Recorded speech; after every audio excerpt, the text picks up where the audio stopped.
Rebonjour à tous. Allô, vous êtes tous là? Bonjour, rebonjour. Gazi, merci. Bonjour. Rebonjour au professeur Islam qui nous fait l'honneur encore une fois d'animer le troisième atelier de la session d'aujourd'hui. Donc avant de commencer, avant de donner la parole, Gazi, je vais voir si Tiven est là, le professeur Thiroven Sobaroyen. Non, il n'est pas avec nous. Il voulait faire une petite intervention, mais il n'est pas là. Donc peut-être à la fin, il va peut-être arriver. Donc, nous allons à présent écouter le professeur Islam Ghazi qui va nous faire une présentation autour de la production de connaissances scientifiques. Qu'est-ce qu'on entend par connaissances scientifiques? Qu'est-ce qu'un produit de la recherche? Et surtout, comment ancrer ces produits-là dans les débats scientifiques et les débats de société. Donc, je laisse maintenant la parole au professeur Islam. Merci. Merci beaucoup. Merci à tous pour votre patience, pour rester toute la matinée avec nous. Merci à professeur Conan pour un débat très stimulant et très intéressant. J'ai vu déjà certains points que j'allais faire dans cette discussion et je pense que mon intervention va donner l'occasion de récapituler quelques-uns de ces points, surtout les relations entre les méthodes Kali et Conti, certains des cadres épistémologiques sous-jacents que je vais aborder aussi, mais peut-être avec un angle subtilement différent. Donc, ça va donner une certaine variété dans nos conceptions. Donc, on peut continuer ce débat qui a été un peu interrompu pour le pause de déjeuner. Mais surtout, j'espère que vous avez tous l'opportunité de déjeuner au moins un peu parce que je sais que 15 minutes, c'est assez vite. Surtout en France, ce serait peut-être inacceptable de prendre 15 minutes de déjeuner. On veut au moins 1 heure et demie de 2 heures. Donc, j'espère que tout le monde a eu la chance de manger quelque chose. Donc, ce que je vais faire, la partie plutôt sociale, idéaliste dans mon discours, j'ai mis dans la première intervention et cette deuxième, je voulais dédier une exploration un peu plus programmatique sur l'écriture même d'un produit de recherche. Et donc, je vais un peu pas par pas comment concevoir les composants d'un article de recherche. Pour quelques-uns ici, ça peut être un peu répétitif, mais je pense pour les doctorants, ça va être quelque chose que si vous n'avez pas encore rencontré, ça peut être utile. Tout ça en sachant qu'il y a beaucoup de variétés selon la littérature et le domaine dans la discipline de management, comment ça s'écrit. Un article en finance peut paraître assez différent qu'un article dans comportement organisationnel ou stratégie, mais il y a quelques aspects qui sont assez communs. Et donc, ce que je dis ici peut être légèrement variable, mais je dirais que les grands aspects, ils sont assez communs. Comme la dernière fois, je vais présenter les grands composants de mon intervention et après, je vais laisser un peu de temps pour qu'on discute. On peut explorer un peu plus profondément chacun de ces points. Donc, je vais partager mon écran pour déjà commencer. Juste voir que vous voyez bien la présentation. Ça vous apparaît? Très bien. OK, très bien. Donc, ce que je veux commencer avec les objectifs plus généraux, c'est de juste discuter les propriétés structurelles d'un article de recherche empirique. Donc, il y a aussi des articles théoriques et aussi des revues de littérature pure. Donc, je ne vais pas vraiment traiter de ce type de genre. Et donc, je vais proposer quelques types de collecte de données et la présentation des résultats empiriques d'une étude. Mais ça peut être quantitatif ou qualitatif. Donc, le mot empirique, là, c'est un mot qui est plus général pour juste vouloir dire la présence de données, de quelques types de données. Et aussi discuter les relations entre la conception de la recherche et les objectifs finaux de projet de recherche. Donc, je vais commencer un peu plus philosophiquement. Là, ça va dialoguer directement avec le point de Conan qui a mis ces différentes paradigmes.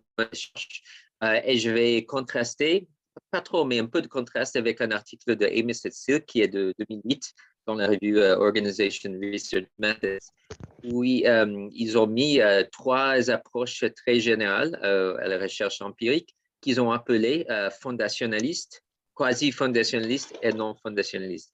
Donc ça parallèle à peu près la distinction entre les notions, les approches positivistes, interprétivistes, constructionnistes, dialectiques, mais avec un peu d'attaques différentes. Quand on parle des approches fondationalistes, normalement, ça veut dire qu'on prend la réalité comme donnée. On commence avec une réalité, ça peut être sociale ou pas, mais on prend la réalité et notre tâche en tant que chercheur, c'est de découvrir cette réalité. Donc, normalement, les approches fondationalistes, ils sont plus ou moins alignés avec la notion de positivisme. On recherche une réalité et notre contribution à connaître ces réalités, c'est le but de la recherche. Une perspective quasi-fondationnaliste, par contre, ça maintient l'idée d'une réalité donnée. Ça peut être une réalité naturelle, une réalité sociale, mais ça prend toujours l'idée d'une réalité donnée, sauf qu'au lieu de juste prendre comme fixe, on essaie de tracer l'interprétation qui est variable de cette réalité ou possiblement la construction de cette réalité. Comment ça émerge, comment ça devient ce qu'il est. Donc là, dans cette catégorie qui est un peu plus vaste, on pourrait trouver des notions d'interprétativisme ou aussi le constructivisme. Les deux, ils sont plus ou moins dans une idée quasi-fondationnaliste. Donc, ça ne veut pas dire qu'ils sont nécessairement la même chose. Avec une perspective interprétativiste, tu commences avec l'idée que les gens interprètent la réalité différemment. Ils ont leur conception subjective ou intersubjective de la réalité. Et là, la tâche du chercheur, c'est de comprendre ces interprétations, de traduire un peu les interprétations subjectives ou intersubjectives des acteurs et de systématiser, de présenter de manière plus systématiquement ces interprétations. Si de côté plus constructiviste, au lieu de juste voir comment interpréter la réalité, l'idée est que les gens vont activement construire la réalité sociale et la tâche du chercheur, c'est de révéler comment est-ce que c'est construit. Donc, toujours l'orientation du chercheur, c'est vis-à-vis la réalité positive, pour comprendre la réalité positive. Sauf que, au lieu de prendre cette réalité comme donnée, comme hors de questionnement, la tâche même de la recherche, c'est de voir comment il émerge, comment il est compris, comment il est entendu. Donc, il y a un fondationalisme dans cette approche-là, mais c'est un quasi-fondationalisme qui ne laisse pas cette réalité comme une boîte noire. Au lieu de ça, il essaie de voir ce qu'il y a, comment ça devient ce qu'il est. Donc, si être, c'est le mot clé de première, peut-être devenir, c'est plutôt le mot de deuxième, comment les réalités deviennent réalité. Le troisième approche, ce qu'ils disent non fondationaliste, ça reconfigure radicalement ce qui est la tâche de chercheur. Donc, au lieu de juste voir la réalité ou tracer le devenir de la réalité, l'idée de la recherche, c'est une manière de problématiser ou déconstruire la réalité. Donc, c'est plus aligné avec une vision critique. Donc, il partage avec la perspective interprétativiste ou constructiviste l'idée que la réalité émerge, qu'il y a une généalogie, mais il va un peu au-delà en disant que cet aspect construit de la réalité nous donne aussi la possibilité de déconstruire, de problématiser la construction, de voir quels sont les rapports de pouvoir, par exemple, ou de domination qui sont construits dans le processus de construction de réalité et d'essayer de problématiser. Donc, si la première approche, plutôt fondationaliste, prendrait la réalité comme donnée et essayer de donner la solution, le troisième, il essaie, la tâche de la recherche, en fait, c'est de problématiser, de créer plus de problèmes. Et donc, mais les problèmes qui vont augmenter notre connaissance. Donc là, je dirais que par rapport à ce que le professeur Conan a présenté, je trouve cette schéma de Amos and Silk c'est à peu près complémentaire, mais ça donne un autre angle d'attaque, plus ou moins pour voir la variété de possibilités. Bon, tout ça, c'est la partie plus philosophique. On va voir un peu comment ça touche à des questions plus concrètes de l'écriture de l'article. ça ne veut pas dire nécessairement que les aspects quantitatifs sont toujours fondationnalistes, par exemple. Mais il y aura une tendance de l'être. Donc, si on compare les méthodes quantitatives et qualitatives, on peut dire que les méthodes quantitatives, ils ont peut-être une corrélation avec une perspective plus fondationnaliste. Il n'y a pas une relation nécessaire entre l'usage des chiffres dans la recherche et une position fondationnaliste. On peut utiliser les chiffres tout en sachant qu'ils sont des constructions provisoires, ils sont socialement produits. Il n'y a qu'une nécessité qu'en les utilisant, on le prend pour donner. Mais en même temps, il y a une tendance que les numéros et les chiffres, ils ont tendance d'être à une certaine opacité, qu'on tend à tomber dans des perspectives fondationalistes quand on fait des études quantiques. Mais ce n'est pas du tout nécessaire. Et surtout dans la tradition française, il y a toute une tradition de statisticiens critiques, dont par exemple Alain de Rosière, c'est l'exemple le plus connu, que font exactement les perspectives constructionnistes sur la statistique et les chiffres. Par contre, les méthodes qualitatives, ils ont une tendance de glisser vers les approches plutôt interprétivistes, constructionnistes ou voire critiques. Pourquoi? Parce que le langage, même si c'est un objet social, même s'il y a une tendance de réifier, de fixer, figer la réalité dans des objets, le niveau de stabilité de ces objets n'est pas le même que les numéros et les chiffres, par exemple. Si j'objectifie la réalité sociale dans un mot ou un discours, c'est plus facile de déconstruire ce type de discours en faisant, par exemple, une analyse de discours que de faire la même chose avec des chiffres, des nombres. Donc, les perspectives discursives, ils peuvent être positivistes, ils peuvent traiter les discours comme des objets fixes, mais ils ont aussi une certaine ouverture pour des approches qui sont plutôt interprétivistes ou constructivistes. Donc, il y a une certaine corrélation, même si ce n'est pas une relation nécessaire, entre les différences quantitatives, qualitatives et les approches fondationalistes ou quasi ou non fondationalistes. Donc, quels sont les avantages et inconvénients de chacun?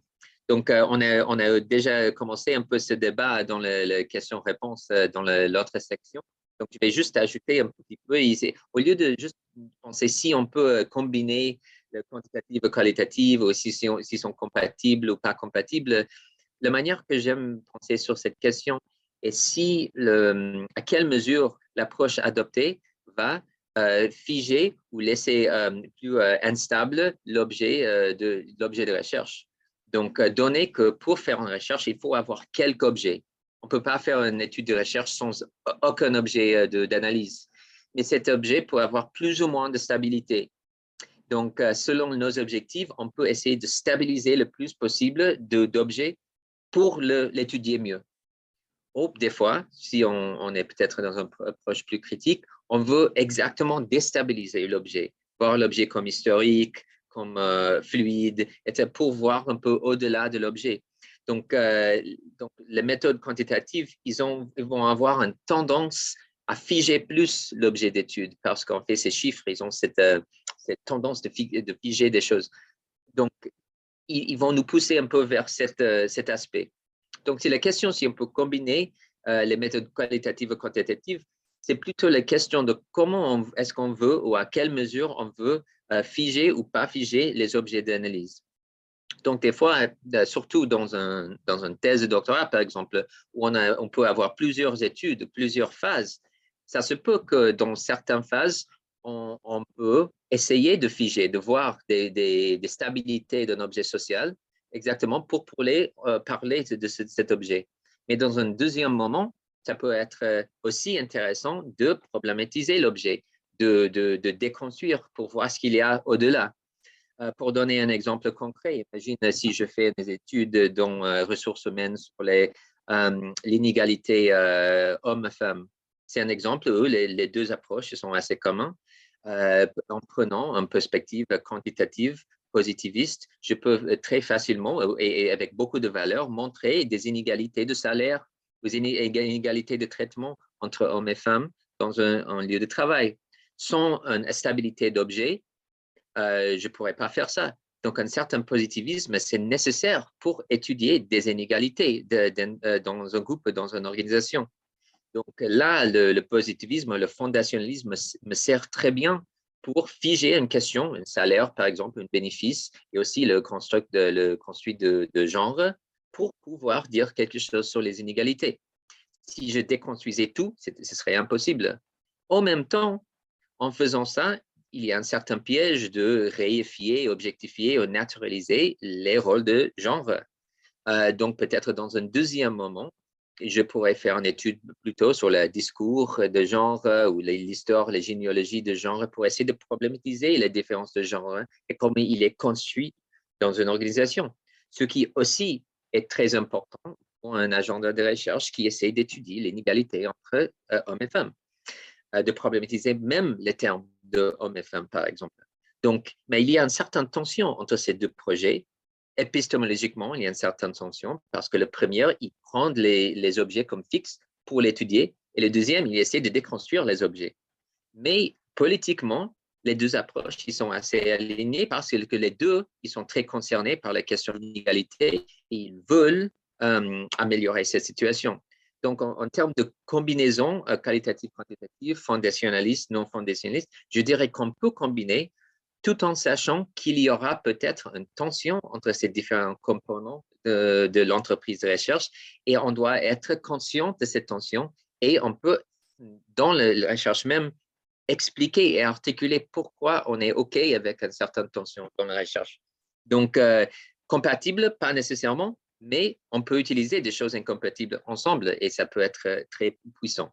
Okay, donc, c'est tout ce que je veux dire avec le qualitatif-quantitatif. Donc, mais une fois qu'on est dans un axe ou l'autre, il y aura des soucis un peu distincts. Donc, je voulais décrire en termes de point de passage méthodologique.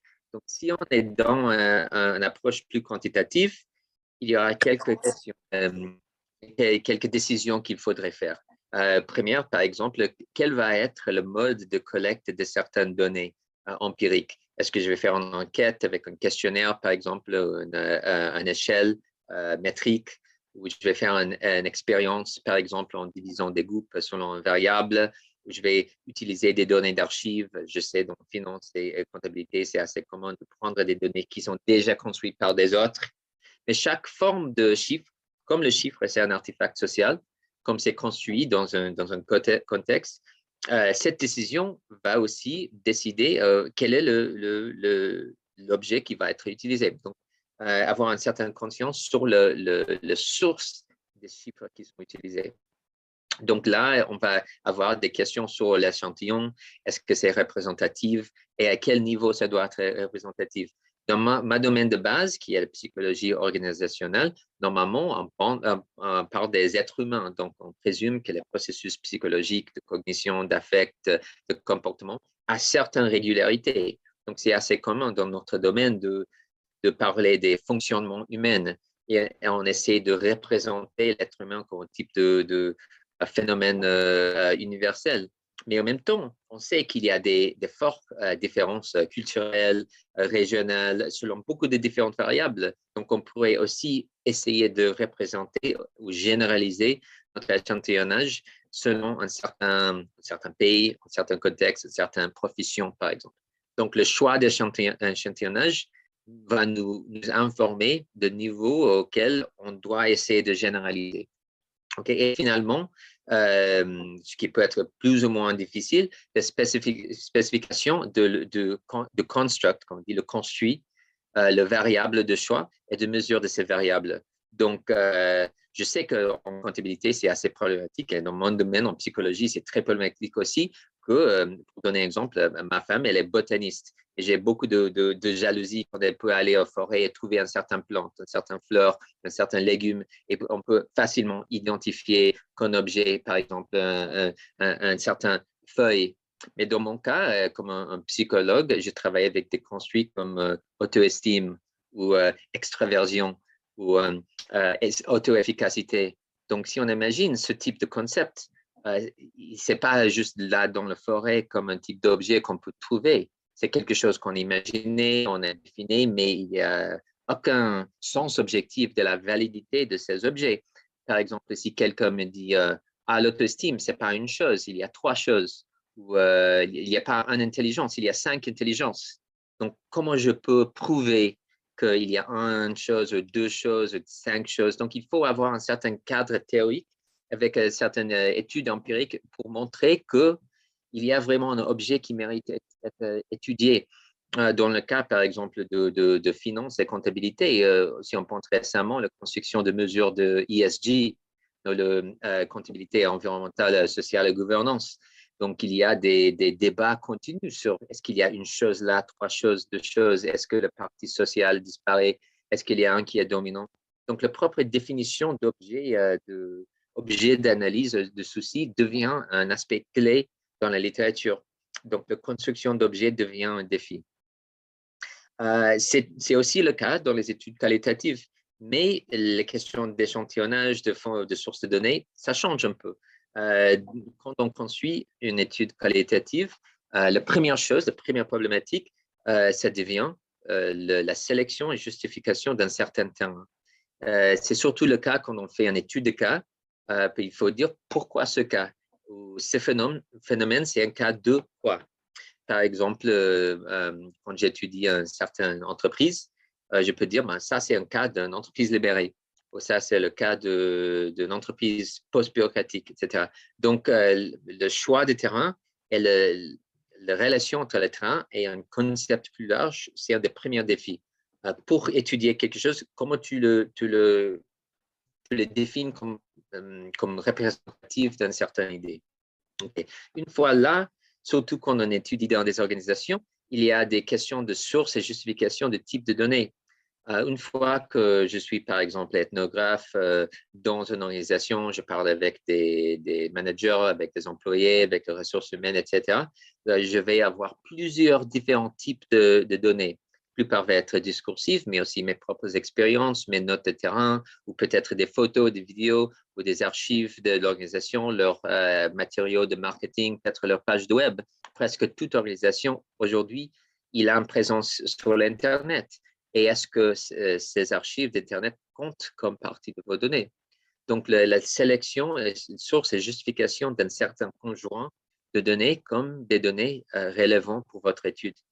Et finalement, une fois que vous avez cette nouée de différentes données, comment interpréter et codifier ces données dans des thématiques qui vont être utiles pour l'analyse? Donc, un peu différemment que des mesures quantitatives où on peut faire des analyses factorielles, etc., pour essayer de trouver, argumenter statistiquement qu'il y a une validité empirique. Avec des données qualitatives, normalement, on est dans un processus de codage un peu plus subjectif ou intersubjectif. On peut codifier à plusieurs personnes, essayer de voir le niveau d'agrément ou alignement entre les codeurs, par exemple. Ou aussi, on peut juste donner une très bonne histoire de pourquoi, comment on a été mené à coder les données d'une certaine forme. OK. Donc, avec tout ça comme fond, je vais donner juste rapidement les différentes parties de l'article même, dans le propre objet de l'article. Je pense que ça peut être utile parce que quand moi j'écris, je pense un peu dans ces termes, mais ça peut être donné un bon heuristique. Donc, je vais couper en parties. La première, c'est juste l'introduction, un résumé du problème. Donc, je dirais les premières 700 à 1000 mots de l'article, très objectif. Premières quelques pages. Après, la partie théorique où il y a une certaine revue de la littérature et développement de la théorie. Après, selon la méthode qualitative ou quantitative, on va trouver une génération d'hypothèses, surtout dans des études quanti. On va avoir l'articulation d'une hypothèse. Et si c'est une étude quali, normalement, on va avoir la question de recherche. Donc, les différences entre hypothèse, question de recherche, c'est important. Il va mener l'étude en deux directions différentes. Et la justification de ces hypothèses aux questions de recherche vis-à-vis la revue de la littérature qui le précède. Après, il y aura l'ouverture de méthodes dans tous les cas, mais la description méthodologique peut changer selon le choix de méthode, la présentation de résultats et après la discussion. Dans la discussion, il y aura les questions de contribution théorique fondamentale, les limites de l'étude, les orientations futures. Donc, je vais juste parler un peu, un par un, chacun, qu'est-ce que j'attends comme éditeur, par exemple, comme reviewer, quand je vois ces sections et qu'est-ce qu'il y a la tâche, en fait, de chaque section. Donc, pour l'introduction et résumé de problème. Donc, première, d'abord, je l'ai dit il y a 2 heures, que normalement, je vois 2 manières d'entrer dans l'introduction. Ou on peut montrer un gap dans une littérature, ou on peut montrer un gap dans la réalité. Et moi, je préfère commencer avec la réalité, le phénomène, et après ancrer dans la littérature, mais on peut faire l'un ou l'autre. Mais il faut trouver une manière d'établir l'histoire, de capter le lecteur. C'est un peu triste de le dire, mais je pense que la plupart des lecteurs, ils vont lire la première page et s'ils ne sont pas très intéressés, ils vont abandonner le reste de l'article parce que la vie est courte et on ne peut pas tout lire. Donc, l'introduction, c'est peut-être la plus importante partie juste pour capter le lecteur. Dans les top reviews, j'ai lu un essai de l'éditeur de IMG qui est un des top reviews dans le management. Il a dit qu'en moyenne, un article publié dans IMG, il a réécrit 9 fois l'introduction de l'article parce que c'est quelque chose qui doit être fait et refait juste parce que chaque mot et chaque phrase compte.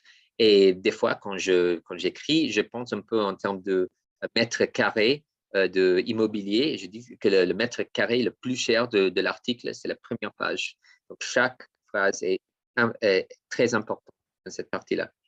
Donc, le but, c'est d'articuler un problème de recherche et de répondre à la question « et alors ?» On dit des fois le so what question en anglais. Et alors, pourquoi est-ce que c'est important de faire l'étude que vous êtes en train de faire? Donc, ça nécessite des éclaircissements sur qu'est-ce qui existe maintenant, quelle est l'importance dans le contexte et pourquoi répondre à cette question, ajouter une certaine valeur pour comprendre un problème qui est important.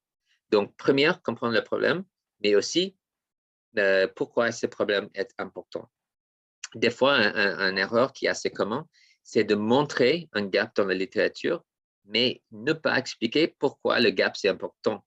De juste dire, par exemple, telle ou telle idée n'était pas encore étudiée, et puis continuer pour l'étudier. Mais des fois, il y a des choses qui ne sont pas étudiées parce qu'ils ne sont pas intéressants.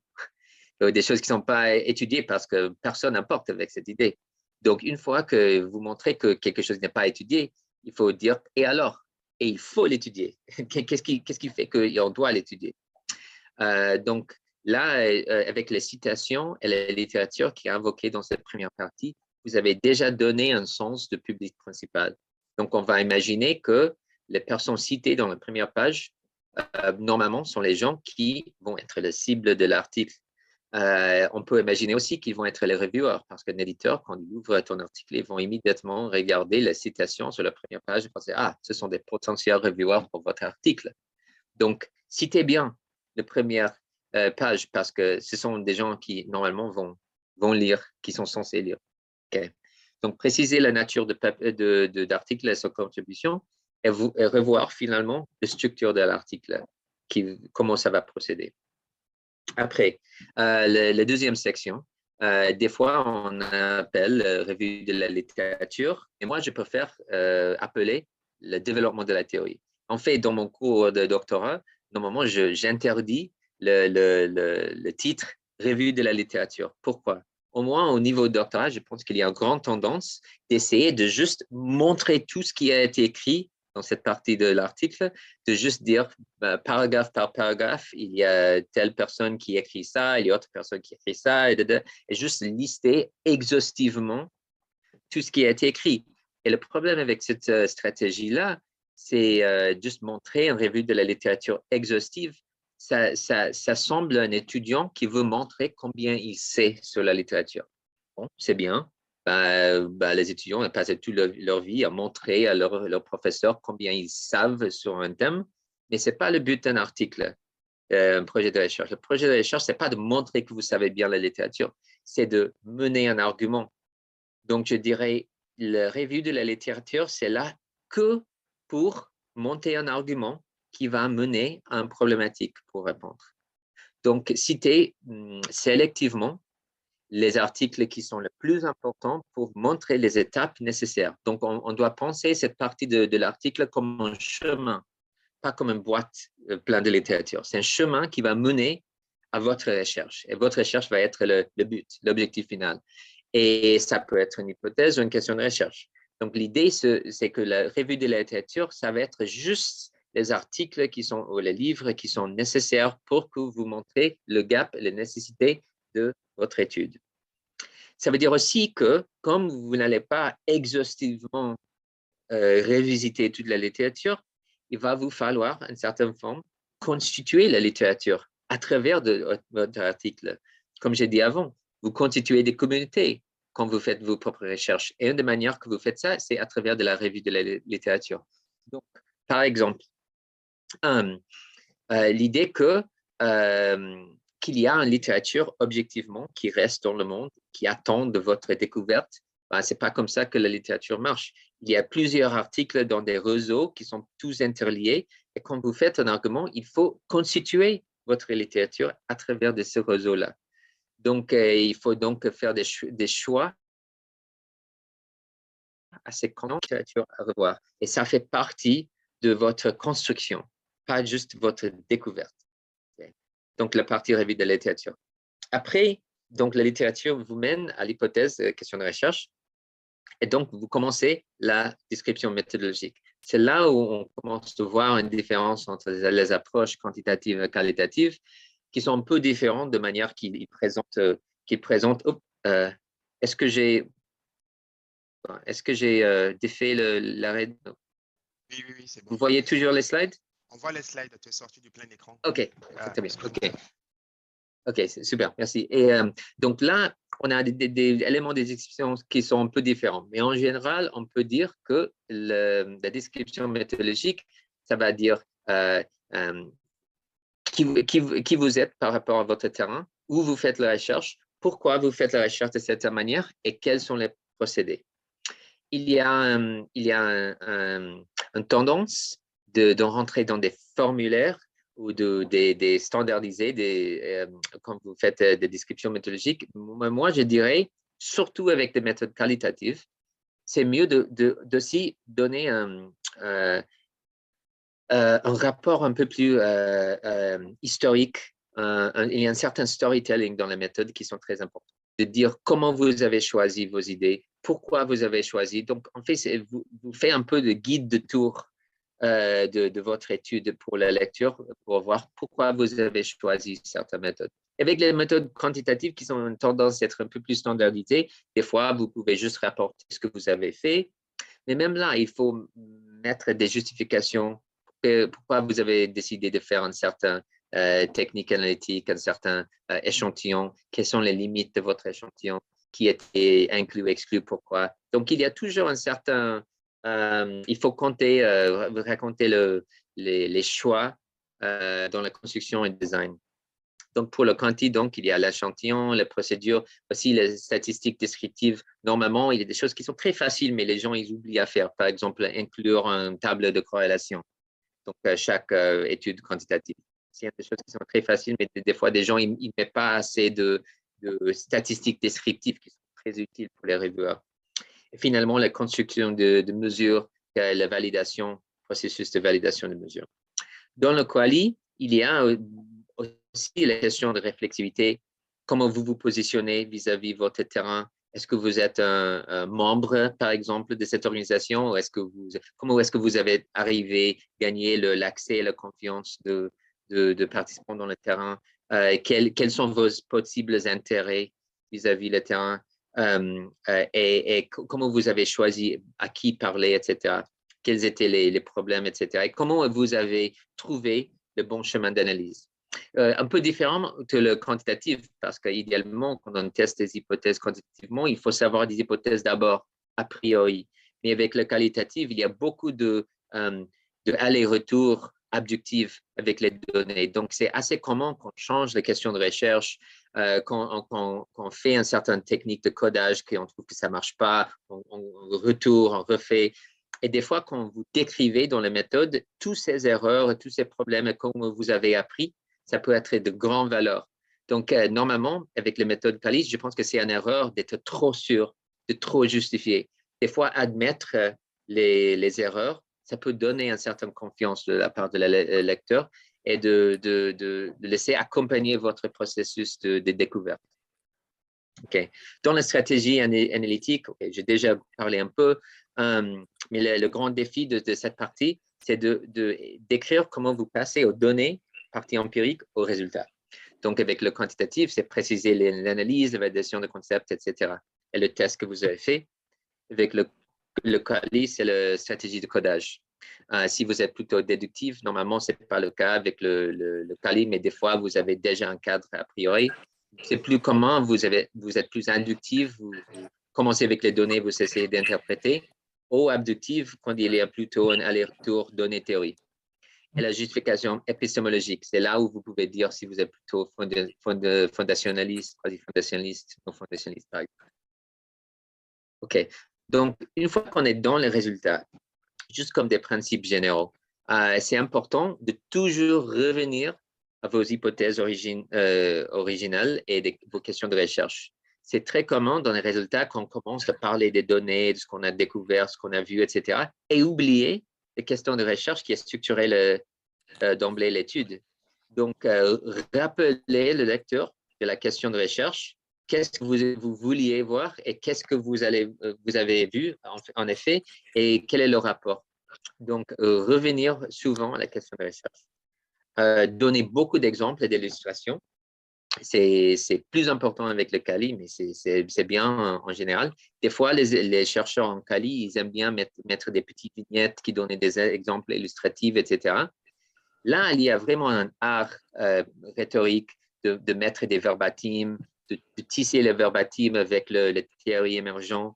Une grande erreur qu'on voit beaucoup, il y a des gens qui mettent des verbatims comme ça dans une liste, ils n'expliquent pas et prennent comme données le sens de ces verbatims.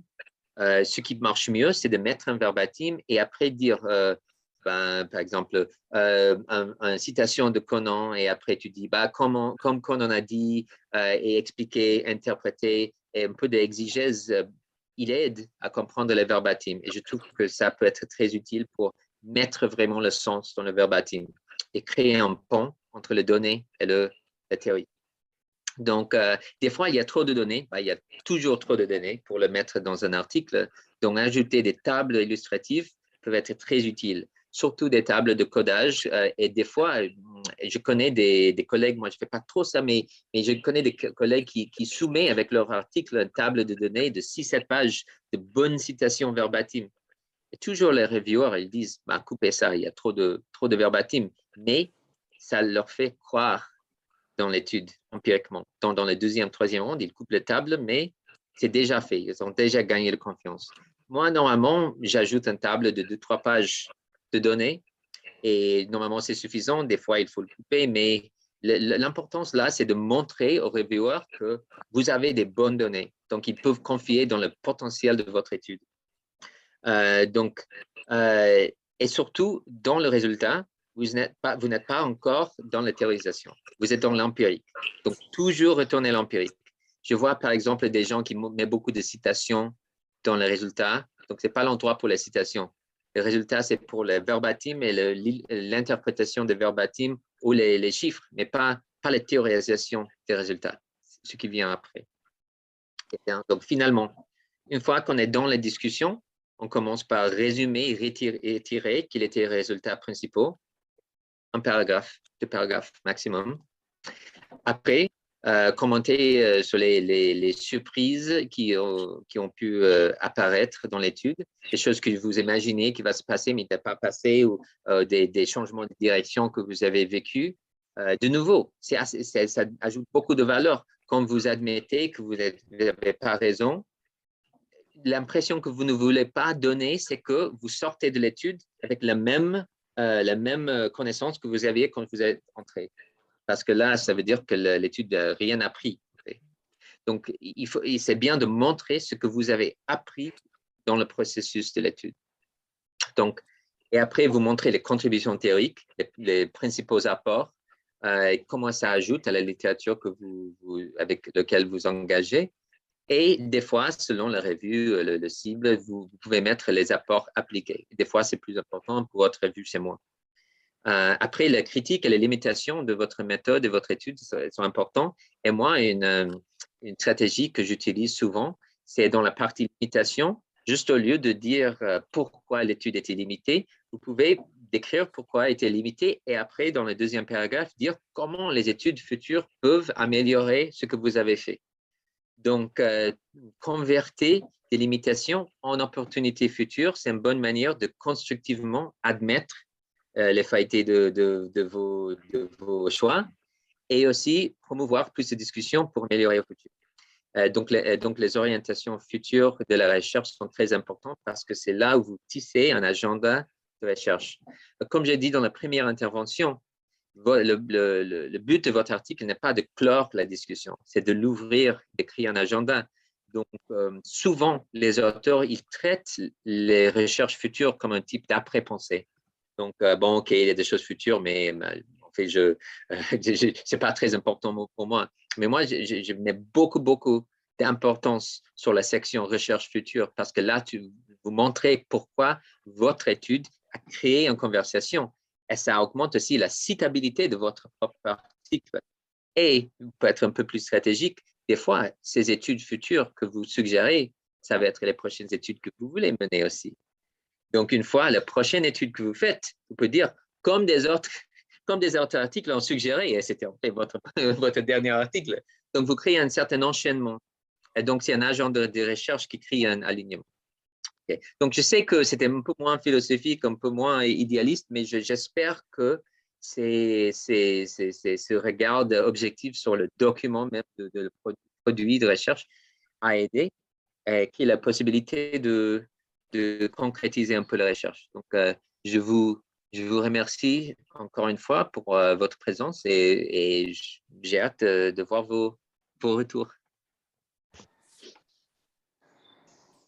Super, merci encore, professeur Islam. Et donc là, la discussion est ouverte. Si vous avez des questions, vous pouvez lever la main. Ou vous mettez les questions dans le chat aussi, allez-y. Donc il y a Mustapha. Donc c'est pas ça, c'est par rapport au sondage. Est-ce que vous avez des questions, s'il vous plaît? Je sais par exemple qu'il y avait une discussion Calicante qui était coupée à la fin des dernières sections. Oui. Il y avait une discussion là. Calicanti, c'était Souleymanou. Est-ce que Souleymanou était là?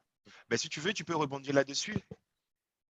Tu te rappelles la question ou pas? Oui, Anderson, on peut repartir là-dessus sur la discussion. Oui, absolument. Mais moi, peut-être que je vais aussi commencer par poser une question peut-être à Gazi aussi. C'est comme tu veux, tu es le modérateur, tu nous dis comment on fait et puis on te D'accord. suit. J'ai une question là. Quels sont les critères d'une bonne discussion des résultats au niveau d'un travail de recherche? Quels sont Oui. les critères d'une bonne discussion des résultats au niveau d'un travail de Oui. recherche? C'est Ousliman qui pose la question. Oui, tout à fait. Et quand je lis discussion des résultats, je me demande si ça veut dire la section résultats ou la section discussion, parce que ça va faire une différence. Si c'est la section discussion, je pense que le partie le plus important, c'est de montrer la contribution à la littérature, parce que normalement, c'est comme ça, qui va être jugé par la revue, par exemple. Et là, c'est de montrer la partie centrale de la littérature intérieure et de montrer qu'est-ce que vous avez ajouté. Si ça s'agit de partie résultat, je pense que c'est un peu différent. Là, c'est une question de clarté, de exhaustivité des résultats et de confiance dans la validité des résultats. Donc, c'est un peu un but. Voilà, ça a coupé. Vous m'entendez toujours? Oui, ça va mieux là. Donc, il a précisé, hein, Ousleman, il est dans la section discussion, dans la session discussion. Donc, Oui. Donc, oui, je pense que vraiment la partie centrale, le cœur de section discussion, c'est la contribution à la littérature. Parce que là, qui va être jugé si l'étude a vraiment achevé son but. Donc, normalement, il faut résumer les résultats pour donner un tout, une idée holistique de ce qui s'est passé. Mais normalement, pour moi au moins, je conçois la partie résumée des résultats et contribution à la littérature comme un peu distincte. Et donc, c'est juste résumer l'étude normalement, ce n'est pas suffisant de montrer qu'il y a une contribution. Il faut expliciter avec ces résultats, comme je viens de décrire, on a telle ou telle contribution à la littérature. Et donc, c'est de référer directement aux auteurs que vous avez cités dans la première moitié de l'article et dire, donnez ce que j'ai décrit là. Maintenant, on sait ça plus ça. Donc, donnez le extra, la valeur ajoutée que vous avez menée. Et ça, c'est un point lié à ça. Normalement, ce n'est pas le bon endroit d'introduire de nouvelles littératures. Donc, la littérature qui était introduite, elle doit être introduite dans la première moitié, même si vite, et puis il est récupéré dans la deuxième moitié pour élaborer. Donc, une chose très facile que vous pouvez faire, c'est juste regarder les deux moitiés de l'article. Est-ce que vous citez la même littérature à peu près? Et ça doit être aligné. Donc, ne pas trop bouger d'une littérature à l'autre dans la deuxième moitié. Super. On a une question de Akudju. Après, ça sera Souleymane. Donc, Anderson Souleymane sûrement reviendra sur ta question. OK. Akudju Alain, vous Oui, êtes là? alors, oui, je suis là. Alors, Je vous en merci, prie. professeur, encore une fois, de cette brillante présentation sur la structure d'un article. Alors, mais là, j'ai deux questions essentielles. La première, c'est un article scientifique, quel est le nombre de pages que vous nous conseillez, le nombre de pages que vous nous conseillez pour un article scientifique? Et deuxième préoccupation, c'est au niveau des revues, comment accéder, nous, les doctorants, à publier un article dans une revue? Merci. Oui. OK. Oui, bon, de manière très heuristique, je dirais que la plupart des revues dans le domaine de gestion, ils ont un limite de mots entre 8000 et 12 000, 13 000. Donc, à peu près. Ils sont plus longues. Mes études, ils ont tendance d'être à la limite un plus haut de 11 12 000. Des fois, ces limites sont facultatives aussi. Donc, il faut dire qu'il ne faut pas être tout à fait avoir trop de peur de limite. Par exemple, nous, on a une limite de 12 000 mots, Business Ethics, mais il y a des articles qui sont un peu plus longs et ce n'est pas trop long, on accepte. Donc, sont facultatifs. Mais je dirais le moitié, c'est le grand parti de courbe, c'est entre 8 000 et 12 000. Oui. Et en termes de répartition, je dirais, avec les études quantitatives, c'est normal d'avoir un parti théorique au front qui est un peu plus large, parce que c'est là où vous allez faire beaucoup de théorisation, a priori, pour fonder des hypothèses. Et la discussion va être plus courte, parce que c'est confirmé, disconfirmé. Donc, vous avez falsifié ou pas. Avec une étude plus inductive ou qualitative, c'est normal que l'introduction soit plus courte, parce que vous ne savez pas encore, c'est inductif. Et donc, c'est là le résultat, les discussions, qui va être plus long, exactement pour élaborer la partie théorique. Donc, des fois, je pense, vous savez, la voiture, le Volkswagen Bug, où on peut avoir des voitures avec des moteurs dans la partie de front et le moteur, la partie de derrière. Je pense des fois, les études sont un peu comme ça. Il y a quelques-uns avec le moteur dans le front et l'autre avec le moteur dans la partie derrière. Et le Cali, des fois, ils sont différenciés par ça aussi. Alors, ma deuxième préoccupation, c'est comment nous, doctorants, on a accès aux différentes revues pour pouvoir publier nos articles. Ah oui, la partie sur la publication. D'abord, je dirais, c'est important de lire ces revues pour savoir un peu la manière de discussion qui se mène là. Si vous écrivez un article qui ne cite aucun travail qui est dans cette revue ou dans cette discussion, c'est très difficile de faire une contribution à la discussion. C'est un peu comme si vous êtes sur une table de discussion, vous allez dans un restaurant, vous vous asseyez dans une table, vous ne connaissez personne. C'est très difficile à contribuer à cette discussion. Donc, il faut un peu connaître les thèmes de discussion. Et là, quand vous vous asseyez là, c'est plus facile de savoir quel est le prochain pas. Donc, je dirais que lire ces revues et savoir où va la discussion, ça rend beaucoup plus facile de faire la contribution. Dans mon expérience, il y a une énorme volonté par des revues de publier des articles avec des contextes divers. Mais quand ces articles viennent, et c'est le cas avec JB aussi, il y a beaucoup d'articles qui viennent dans de divers contextes, par exemple d'Amérique latine ou d'Afrique, qui ont des contextes très, très intéressants, mais ils ont écrit de manière qui ne dialogue pas avec la revue. Ça nous donne un dilemme parce qu'on ne sait pas comment traiter en fait ces articles. Et on a beaucoup de cas où on dit on aimerait vraiment bien que cet article marche, que ça soit publié, mais dans son état actuel, on ne sait pas travailler avec. et on pense, est-ce qu'on arrive dans 2, 3 rondes de révision? Est-ce qu'on arrive à développer l'idée? Et des fois, oui, mais des fois, non. Mais vous pouvez faciliter le travail de l'éditeur en préparant déjà l'article de manière qu'il entre dans la discussion de manière plus... Merci. Super, merci beaucoup, professeur. Je vais laisser la parole à Souleymanou. On va être très bref, il nous reste 10 minutes, donc on va essayer. Il y a du monde, il y a pas mal de questions dans le chat. Souleymanou, vous avez…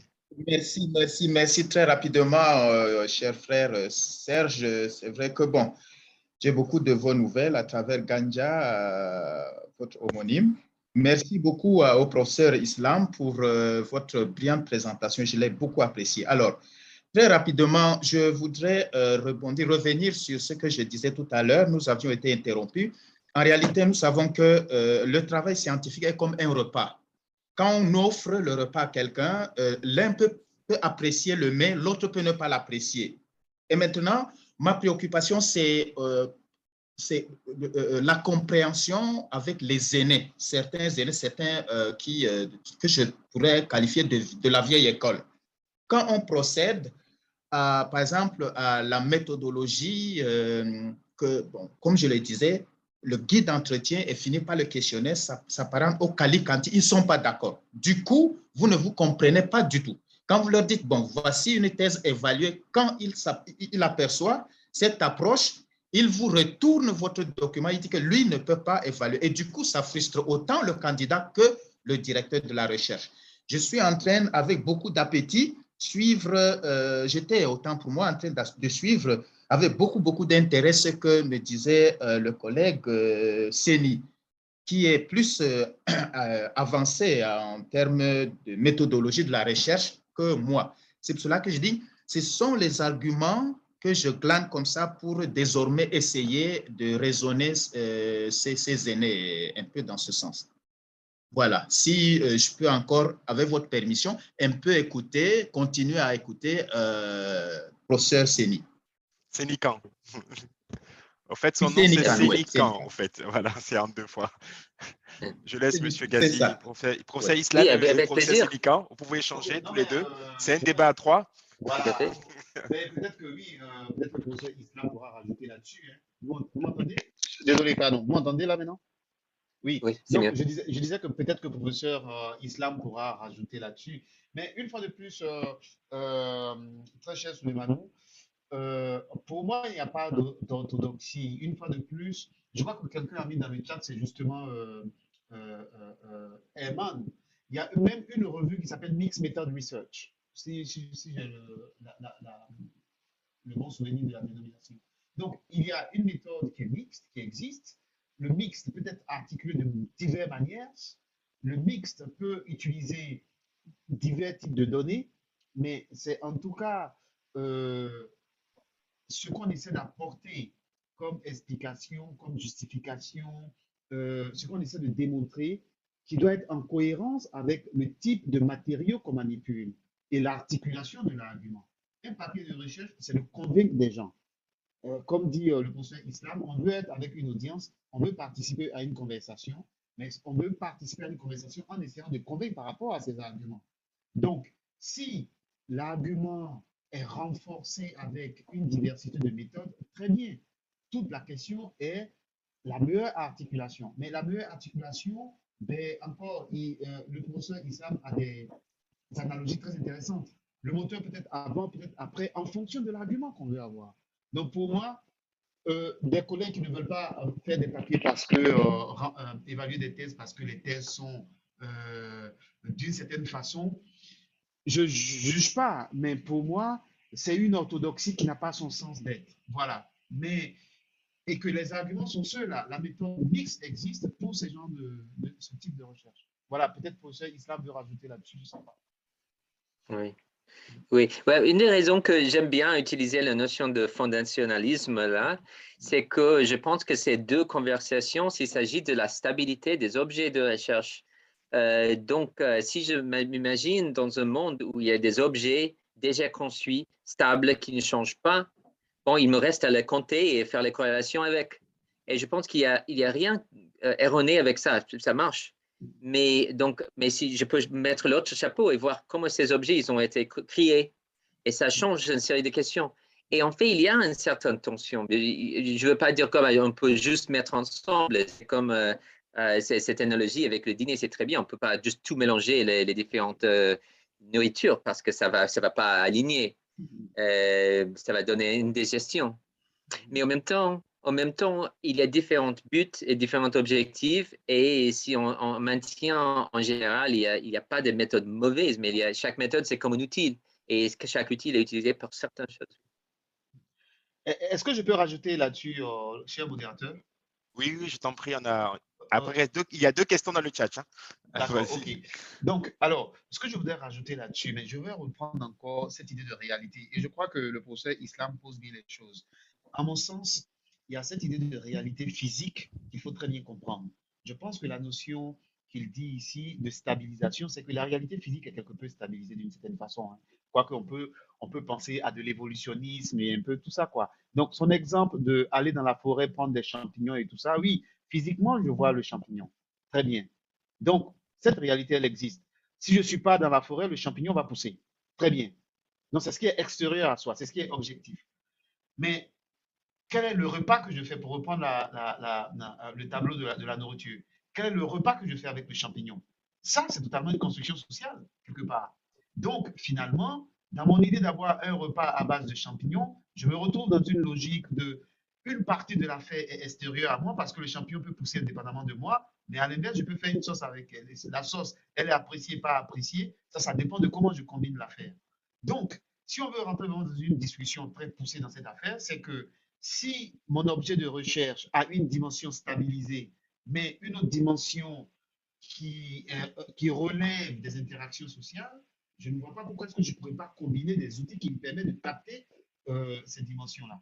D'où la question des recherches mixtes, des approches mixtes. C'est comme ça que je rebondirai là-dessus. Très bien, merci beaucoup. On a une question, professeur Islam. C'est la question de Koulibaly. Il nous dit, lorsqu'on mène une recherche, on a des présuppositions. Et si on se rend compte qu'à la fin, toutes les présuppositions qu'on a sont infirmées, ne sont pas validées, est-ce que c'est une recherche? Si c'est une recherche, alors, par exemple, comment ces résultats peuvent servir pour le monde pratique de façon Ah oui, managériale? donc c'est un cas d'échec de présupposition, c'est pour ça? C'est ça. Oui, vous trouvez que rien que... Ah, ben, j'ai trouvé un très bon résultat, ça. Ben, oui, si le résultat de recherche que vous trouvez tout ce que vous croyez avant, ce n'est pas le cas, ou ça ne marche plus, ben, c'est un énorme apprentissage. Peut-être ce n'est pas la fin de voyage, c'est clair, parce que ça signifie qu'il y a beaucoup à faire après. Donc peut-être en soi, ce n'est pas suffisant pour servir le monde pratique, parce que là, après, il faudrait trouver quelles sont les bonnes prémices. Donc. Mais on ne peut pas tout espérer d'un article non plus. Donc, ça peut être suffisant d'un projet de recherche de problématiser ou de déconstruire certaines choses en donnant qu'il y a aussi une discussion qui va suivre. Donc, c'est ça. Ce n'est pas la tâche d'un article de résoudre le monde, mais de juste mettre une partie de la discussion qui a de valeur.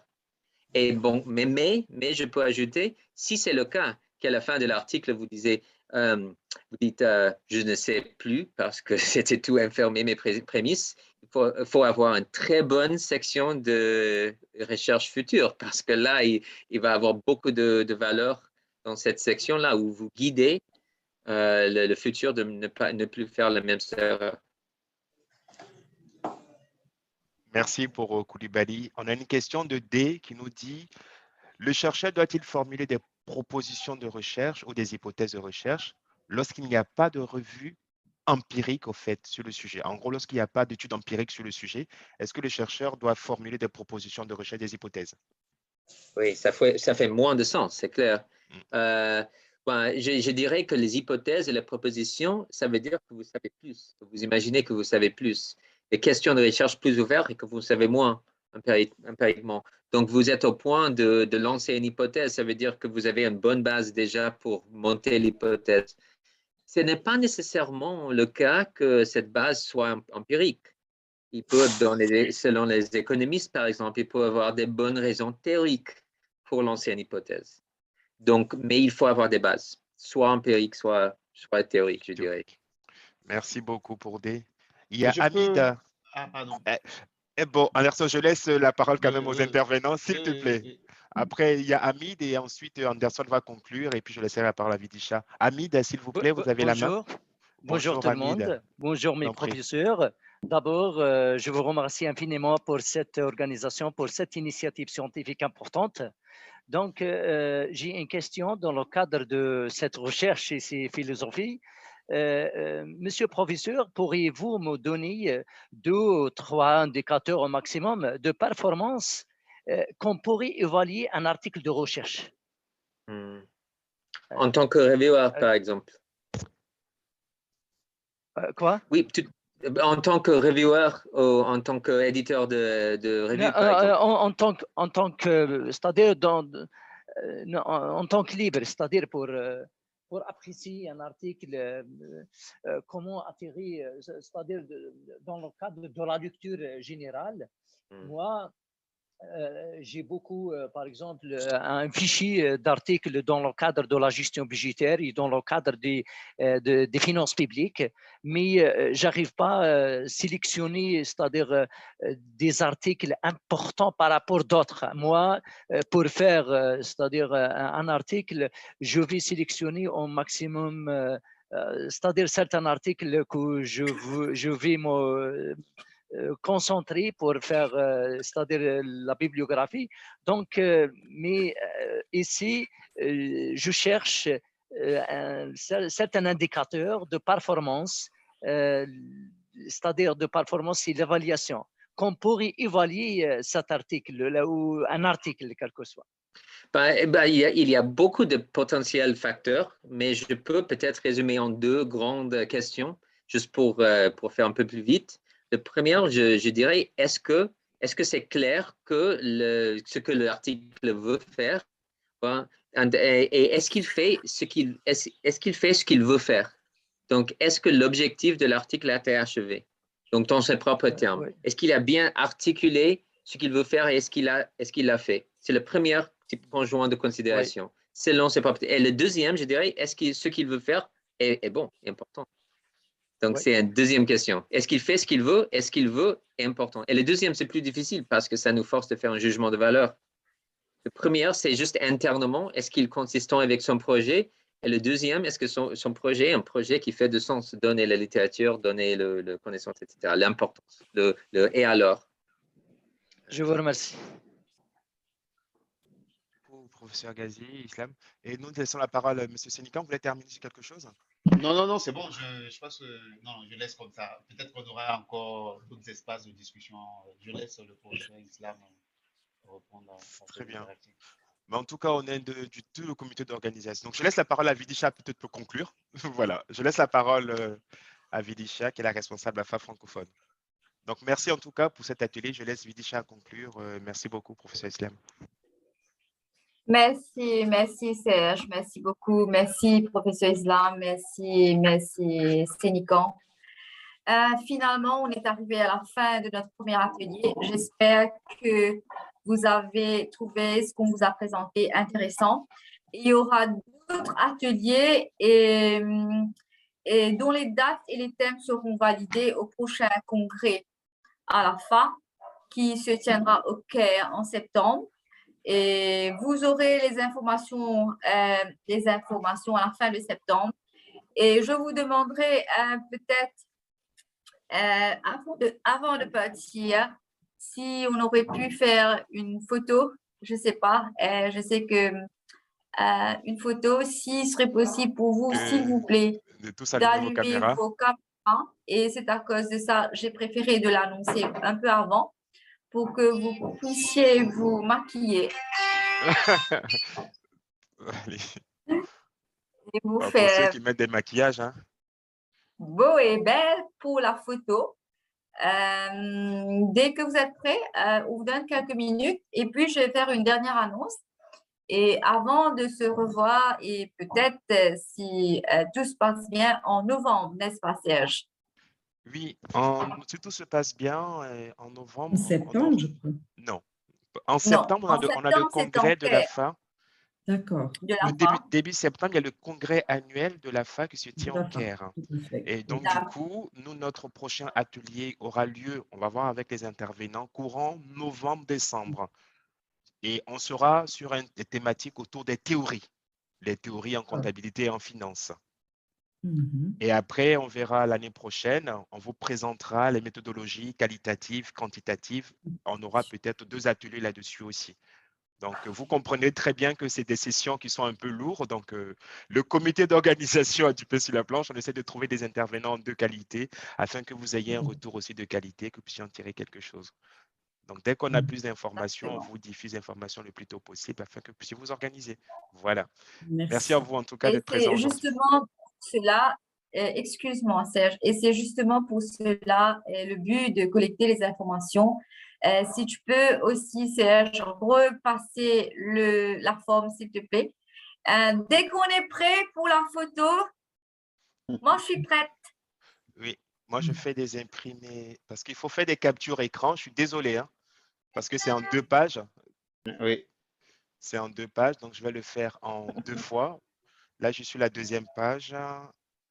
Capture écran, c'est bon. Je pense qu'on a tout le monde. C'est bon pour moi en tout cas. Mais pour ceux qui avaient des caméras, Monsieur Fall n'a pas de caméra. Quelques-uns n'ont pas de caméra. Ah si, donc je reviens, pardon. La première page, je reviens, je vois qu'il y a plus de caméras. Inès, Oui. Inès, vous pouvez mettre votre caméra. Merci Salma. Inès n'a pas de bon, c'est pas grave. On va faire avec. Passer en plein écran.